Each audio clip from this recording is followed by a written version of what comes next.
Hi guys, thank you very much for joining me here today. My name is Rose from Easy to Cook at Home, and today I'm going to be making some super simple white wine.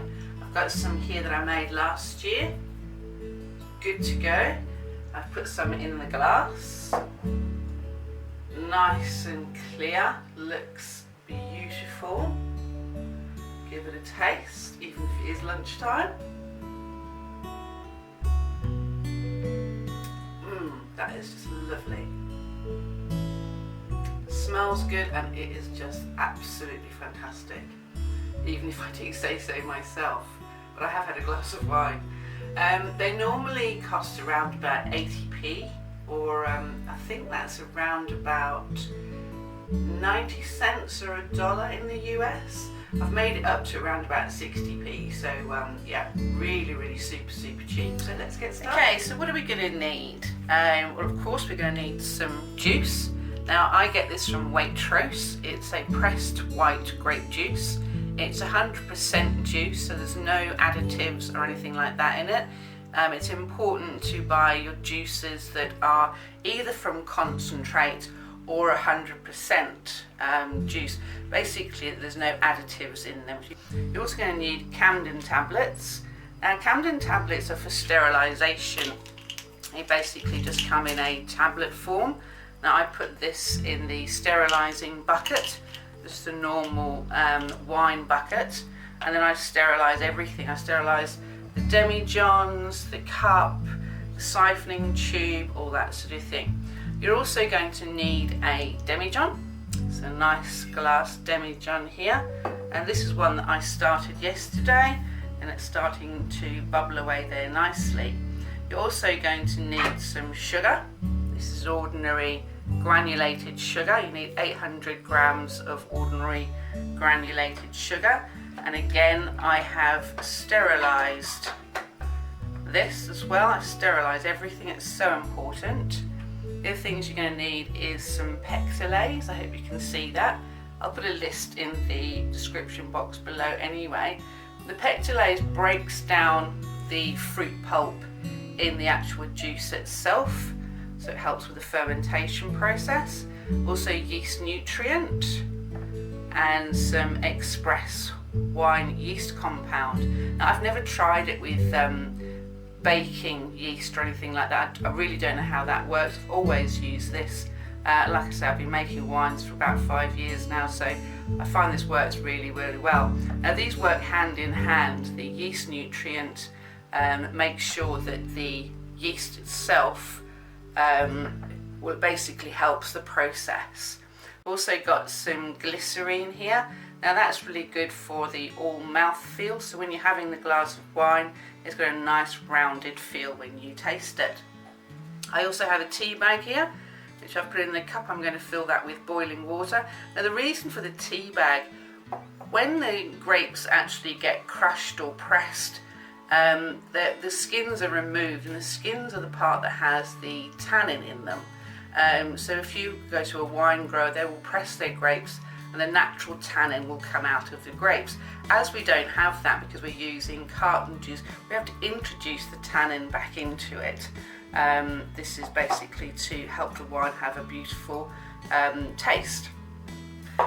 Also going to need a funnel and a siphoning tube. Again, I'll put all of the list of what we need in the description, and these are just the end bits of the siphoning tube there. I also have an airlock.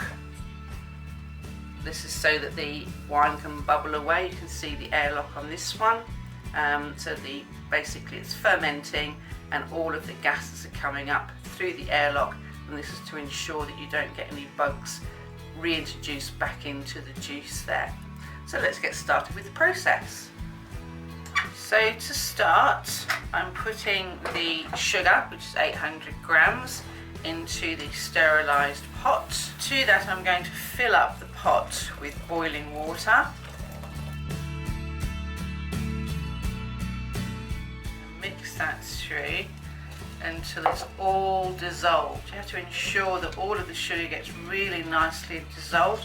So you just keep stirring that until it's completely dissolved, and completely clear. And I'll be putting the kettle back on to boil some more water to put in the cup for tea. Tea for tannin. So that's nice and clear now. I'm also going to pour in the boiling water into the cup here for the tea bag, which is for the tannin. Now the tannin in the grapes or in the tea bag gives it a lovely body. That's what gives it the body to the actual wine, so it makes it nice and robust. Now with both of these, I'm going to set those aside now. I'm going to cover them with a tea towel, a nice clean tea towel, and I'm going to let those cool down. It normally takes around about 8 hours. You want it at approximately 20 degrees. I mean, if you, with a clean finger, if you can stick your finger in and it's, you know, just on the warm side, same as kind of like when you're making bread, if you make bread that is, if you put your finger in and it's just warm, then you know that you're good to go. But that'll take around about 8 hours approximately. So see you shortly. Okay, so the next part of the process, I've allowed those both to cool down. Now I do have a thermometer, but I'm so used to knowing the actual temperature that I don't normally use this. But if you do feeling a bit skittish, it might be useful to get a wine thermometer. So when you put it in, the maximum temperature that you're really looking for is between 20 and 25 degrees. You don't really want any more than that because it'll be too hot and you will kill off your yeast. So I've just got 25 on there. I normally put the grape juice in first, so that ensures that the temperature's not too hot. So yeah, that's basically what you're looking for. But I normally just stick my finger in. I know they're clean, so I'll just wash them, and yeah, that is at 25 degrees. So the next step we need to do is we need to put the juice into the demijohn. So again, I've sterilised the demijohn and also the funnel. I know that I keep saying that, but it's so important to have everything sterilised. I'm just going to pour that juice in there first. As you can see, it's nice and clear, the juice. That's what you want. Nice concentrated grape juice.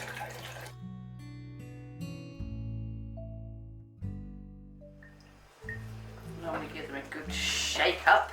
I did that before I put the video on, so I know that's shaken up really well. Let's pour them both in there. I'm going to pour in the sugar solution.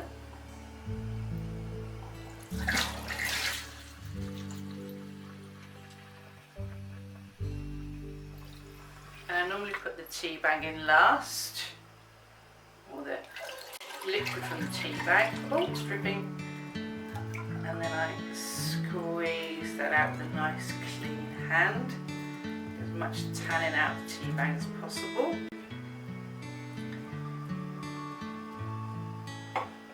Now, as you can see, the little bit of space there. Now, I normally leave that for the fermentation process, because once it starts bubbling, the liquid is going to start coming up. So this is why I use that amount of liquid, the water and also the litres of the juice, because if it goes too high, it's going to come all out of the airlock. Now with a clean teaspoon, I'm going to add in all of the different dry ingredients, which is 1 teaspoon of pectolase,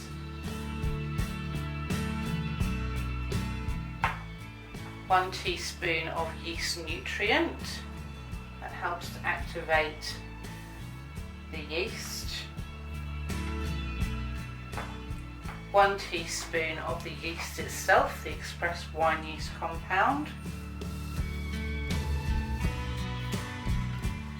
And then I put the glycerine at the end because it's a sticky substance. I didn't want all the dry ingredients to stick to it. And 1 teaspoon of the glycerine there. Now I store my express wine yeast in the fridge. This stops it from activating. The other dry ingredients I can just leave out. Okay, then with a clean hand, you need to pop your hand on the top, take the demijohn from the bottom and give it a good old shake up.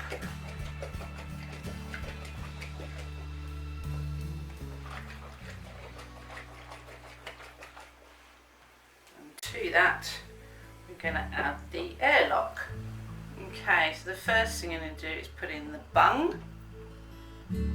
Press that down nicely. Then these are the other two parts here. This is the airlock part. I'm going to squeeze that in. And it's nicely sterilised. I'm going to put some cool boiled water into there. You want to make sure it's cool also. The water is boiled and cooled, otherwise you'll kill off your yeast. I just put about that much in there like that, and then place that on the top. Gives it just enough room to bubble through there. So that would be good to go. Now that should start fermenting within 24 hours. I've got another one here. It's a bit like Blue Peter, isn't it? This is one I made yesterday. This is one I started yesterday, and that's what I meant about it frothing up. You can see now that it's frothing through. You don't want it to come up through the airlock, otherwise you've got to clean the airlock and all that sort of thing. So if you have it down to that area there on the bottle, and once it starts fermenting, the fermentation will come up through and it won't go past the ring, the neck of the bottle there, and this will stay nice and clean. You won't have to clean them out, otherwise you get bugs and that sort of thing. So that's basically only 24 hours, and that should take between 14 and 21 days to complete fermentation. It does depend on which country you're living in. It's fairly cold here at the moment. We're no longer in summer, so if it was in the summer period, this fermentation might be a little bit quicker. So if you're in a hot country, you might find the fermentation process a lot less. And if you're in a really, really cold country, unless you've got some nice warm rooms, it might take a little bit longer. But it's normally between 14 and 21 days. We'll keep an eye on it, and I'll show you a video through the process. I just wanted to make sure that you can actually see that air. Like I noticed in the video, you couldn't actually see it. This is the one that's bubbling away here. Basically, I just put the top on it like that after I filled it with water. And that one's from yesterday, and as you can see, it's bubbling away, and we should just keep an eye on the process of this one. It's all coming up here like this.